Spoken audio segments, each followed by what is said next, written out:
But वो जो main company जिसमें मैं काम कर रही थी वो जलंधर में नहीं थी. So that is why we have decided कि ऑलरेडी लॉन्ग डिस्टेंस में थे तो अब और अलग नहीं रहना है. So we have to work together. So then we decided कि हम लोग कार्ट पे साथ में ही काम करेंगे. तो फिर आपने फ्रेश जी. बाइट्स में ज्वाइन किया. जी. जी तो जैसे अब फ्रेश बाइट्स ऑलरेडी सेटअप था, जी. तो फ्रेश बाइट्स से वो कुल्हड़ पिज़्ज़ा कहाँ से आया? मतलब ये जो एक कुल्हड़ पिज़्ज़ा नेम इतना ज़्यादा मार्केट में अचानक से उस वक्त पे आया, वो बूम कैसे आया? तो उस टाइम पे ना कुल्हड़ चाय काफ़ी फेमस थी.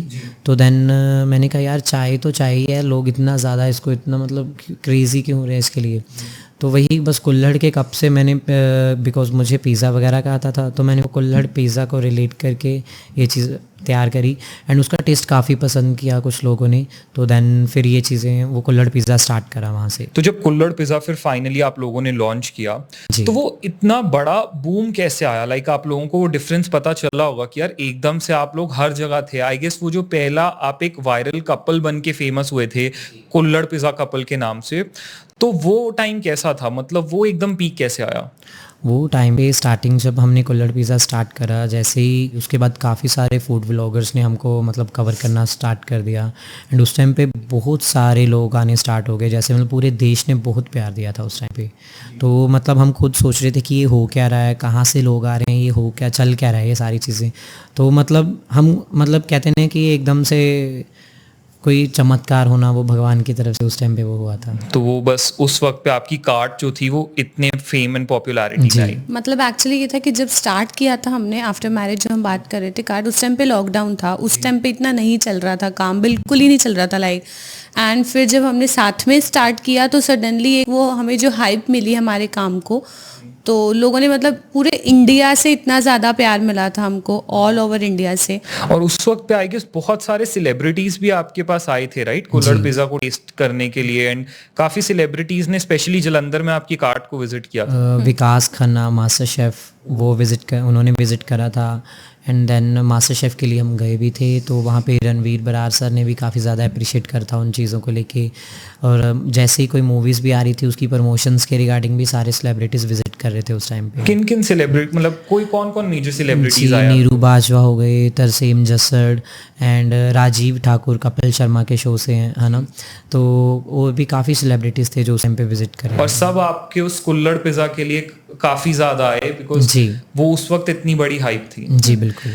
तो जब फूड इंडस्ट्री में, स्ट्रीट फूड इंडस्ट्री में बेसिकली आप दोनों पहले ऐसे कपल थे जो इतने बड़े नेम के साथ दुनिया के सामने आए थे. And not just India but I guess India के बाहर भी वो कुल्हड़ पिज़्ज़ा बहुत फेमस होने लगा था. सब कुछ बहुत सही ट्रैक पे था. जो लोगों का ड्रीम होता है एक उस पोजीशन तक पहुंच पाना, जो फेम था आप लोगों के पास, जो क्लाइंटेज थी, जो लोगों का प्यार आप लोगों को मिल रहा था, जी. बहुत से लोगों के लिए एक ड्रीम होता है कि हम हार्ड वर्क करेंगे और हमें ये सब एक वक्त पे मिलेगा. सो एक तरह से कहें तो उस वक्त पे आइडियल लाइफ चल रही थी. जी. जो एक डिजायर्ड लोगों का एक बहुत बड़ी उम्मीद होती है अपनी जिंदगी में, वैसी लाइफ आप लोग उस वक्त पे जी रहे थे. जी.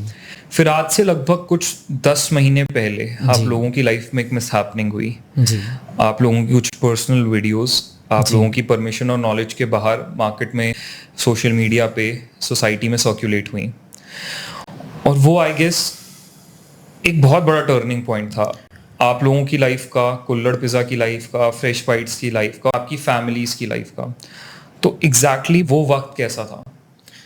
नमित भाई एक बात बोलूं तो यार वो वक्त एक ऐसा था ना कि मैं चाहता हूं कि भगवान कभी किसी के ऊपर ना लेके आए.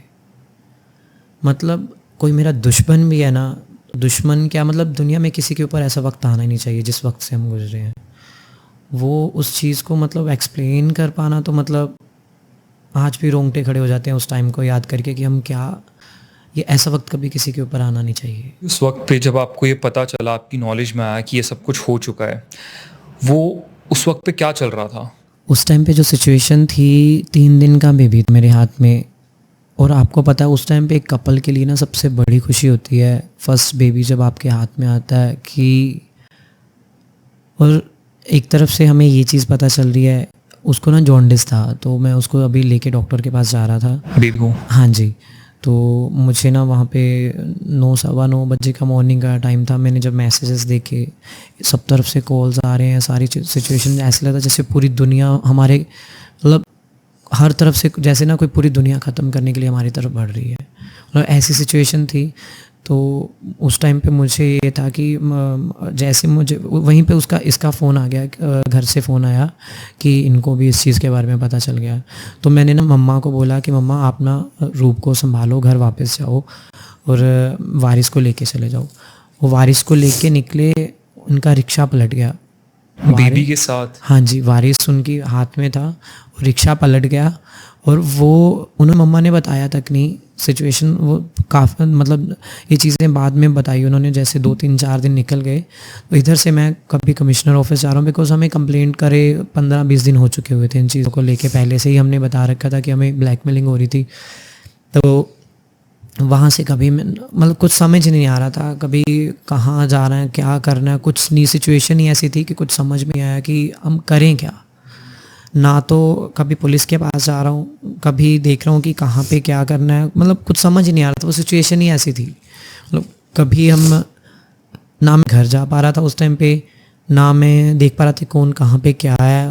पहले तो खुद पे ये चीज़ें थी, दूसरा फिर पूरी फैमिली को भी संभालना, बिकॉज घर में सबसे बड़ा मैं ही हूँ सारी चीज़ें मैनेज करने के लिए। तो कभी कहाँ कुछ उधर से मीडिया का प्रेशर, लोगों के फ़ोन आ रहे हैं रेस्टोरेंट के ऊपर, सारी चीज़ें उधर, क्योंकि सिस्टर रेस्टोरेंट पे थी। तो मतलब सिचुएशन ही इतनी बिगड़ गई थी कि चीज़ों को समझ ही नहीं पा रहे थे कि हम क्या करें।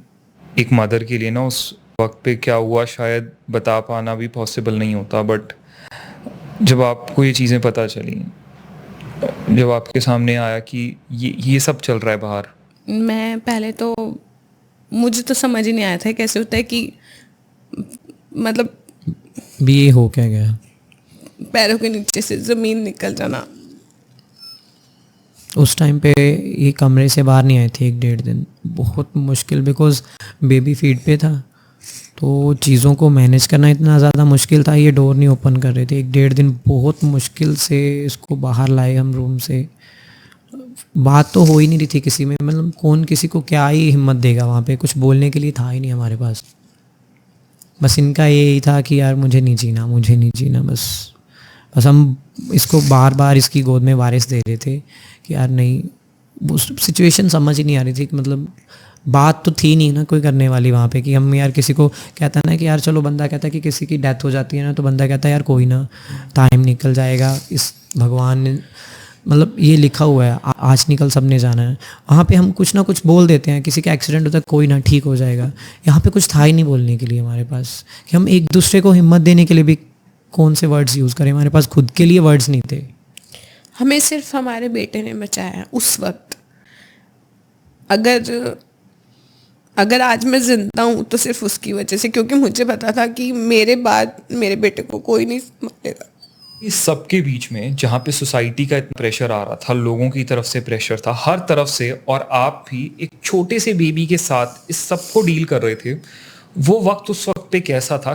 कैसे उस वक्त को बैटल किया? उस टाइम की जो सिचुएशन थी ना, उसको वर्ड्स में लाना इम्पॉसिबल है। मतलब सुबह से लेके शाम तक की अगर एक दिन की ही बात करूँ ना, तो मेरे को वर्ड्स में लाना बहुत मुश्किल है। इतने उस टाइम पूरे टाइम पीरियड को तो लाना बहुत ही ज़्यादा टफ है, क्योंकि हम हर जगह ऐसे था कि यार कोई हमें देख ना ले, बस इतना डर लग रहा था उस टाइम पे। ये सिचुएशन थी। किसी तरह के थ्रेट्स भी थे उस वक्त पे? थ्रेट्स भी आ रहे थे, मीडिया का प्रेशर इतना ज़्यादा था, हर रोज़ कुछ ना कुछ नए टॉपिक हमारे लिए निकल के कोई कहाँ से आ रहा है, कोई टॉपिक हमारे ऊपर बन के आ रहा है। पब्लिक की तरफ से हम घर से बाहर निकलते हैं तो मतलब लोग ऐसे देखते हैं जैसे पता ही नहीं, मतलब अगर कोई किसी इंसान ने किसी का मर्डर करा होगा ना और वो जेल में बैठा है, उसके ऊपर भी इतना प्रेशर नहीं होगा जितना प्रेशर उस टाइम पे हमारी सिचुएशन पे, पता ही नहीं। मतलब वो चीज़ें एक्सप्लेन करना वर्ड्स में बहुत टफ है। 10 महीने हो गए उसको, वारिस 10 महीने का हो गया है, और अभी तक हमने उसके लिए कोई सेलिब्रेशन नहीं किया। कोई बर्थडे नहीं, कोई फंक्शन नहीं। लोहड़ी के First फंक्शन पे ना ये रोने लगे कि हमें लोहड़ी का फंक्शन करना है। हमने कहा यार नहीं यार छोड़, अभी नहीं, थोड़ा टाइम और। हाँ, क्योंकि बेबी की फर्स्ट लोहड़ी जो होती है बच्चा होने के बाद, उसको अच्छे से करा। हमने दिवाली, लोहड़ी, न्यू ईयर सब कुछ गया, हमने कुछ भी सेलिब्रेट नहीं किया। जबकि जब मैं प्रेग्नेंट थी उस टाइम पे हमने इतने सारे ड्रीम्स देखे थे कि हम ये करेंगे, ये करेंगे, बट कुछ भी नहीं कर पाए। अभी इसका बर्थडे आ रहा है, उसके लिए भी बोलती है कि करना। मैं कहा यार करके क्या करेंगी, मतलब हमारी खुशी किसी को देख के हजम ही नहीं होती। वारिस को लेके बाहर जब जाते हैं, क्या जैसे पेरेंट्स अपने बच्चों के साथ पार्क में खेलते हैं, घूमते हैं, क्या आप वो एक लाइफ तक आप हम उसे सिर्फ घर में रखते हैं, घर से बाहर नहीं घर से निकाल बाहर ही पाते। नहीं निकालते हम, सिर्फ घर पे रहता है। बस सिर्फ वैक्सीनेशन वगैरह के लिए हॉस्पिटल ले जाना पड़ता है, वो भी हम कोशिश करते हैं कि जितना हो सके हम उसे कवर करके लेके जाते हैं। और उसका फेस छुपाते हैं ताकि लोग उसकी कोई पिक्चर ना कहीं क्लिक करके डाल के उसके बारे में कोई गलत ना बोल दे। रेस्टोरेंट पे लेके जाते हैं तो वो भी रात के टाइम पे 10-15 मिनट के लिए। हमने मतलब मन बहुत बहुत करता है। कम। अभी आप ये देख लो कि अगर 10 महीने का हो गया वो, तो हमने उसे सिर्फ अभी तक 10 बार ही बाहर निकाला घर से। हम उसे घर में ही रखते हैं, बाहर ही नहीं निकालते। क्योंकि बच्चों को यूजुअली देखा जाता है पेरेंट्स शाम को वॉक पे लेकर जाते हैं प्रैम्स में उनकी, अभी तो वो चल नहीं सकते, तो थोड़ा पार्क में लेकर जाते हैं, चीजें दिखाते हैं आसपास की। वो सब अभी वो तक घर तो के अंदर ही शौक ही कैद है है। वो, अभी तक तो वो चाह ही रह गया, बट पता नहीं ये सब चीजें कब होंगी। और कहीं ना कहीं सब सिर्फ उस ट्रोलिंग की वजह से जो इस सोसाइटी में चल रही है। अगर अभी हम जैसे मेरी एक सिस्टर है बाहर है यूके में, लोग उसको मैसेज कर करके गलत बोलते हैं हमारे बारे में, लेके वर्डिंग इतनी गंदी गंदी उसको कई देते बार हैं। तो मन में ये भी आता है कि वारिस को बाहर भेज देते हैं, यूके भेज देते हैं बुआ के पास, पर फिर बीइंग अ मदर मेरे को ऐसे होता है कि मेरा पहला बेटा, मैं अपने से दूर नहीं करना चाहती। यहाँ पे कल को उसको स्टडी करवाना है, उसको स्कूल भेजना हमारे लिए है ही नहीं, सोच ही नहीं सकते कि हम उसको यार यहाँ पे कहीं भेज पाएंगे कुछ। और अभी हम इतना अपने आप को सेटल भी नहीं समझते कि हम लोग बाहर जाके उसको शिफ्ट हो जाएं कहीं बाहर, वहाँ पे जाके उसके लिए कुछ कर पाएंगे। अभी हम उतना अभी स्ट्रॉन्ग भी नहीं है। आगे वारिस को लेके जब बात आती है, बीइंग योर फर्स्ट किड, अब इस पॉइंट पे जब आप आगे कुछ सोचते हो, कुछ प्लान करते हो, क्या थॉट्स आते हैं मन में? अभी तक तो कुछ भी ऐसा समझ में नहीं आ रहा क्योंकि टाइम फ्रेज ही ऐसा चल रहा है लाइफ का कि कुछ भी नहीं सोच पाते हैं, कुछ भी। आप जो ये क्वेश्चन पूछ रहे हो ना, हमारे पास इसका भी जवाब नहीं है। हमारे पास कोई डिसीजन ही नहीं है। हम लोगों के फ्यूचर प्लान होते हैं ना, हमारे जो थे वो सब खत्म हो गए। अब कोई फ्यूचर प्लान समझ में नहीं आता, अब तो जो होता है बस चले जा रहा है।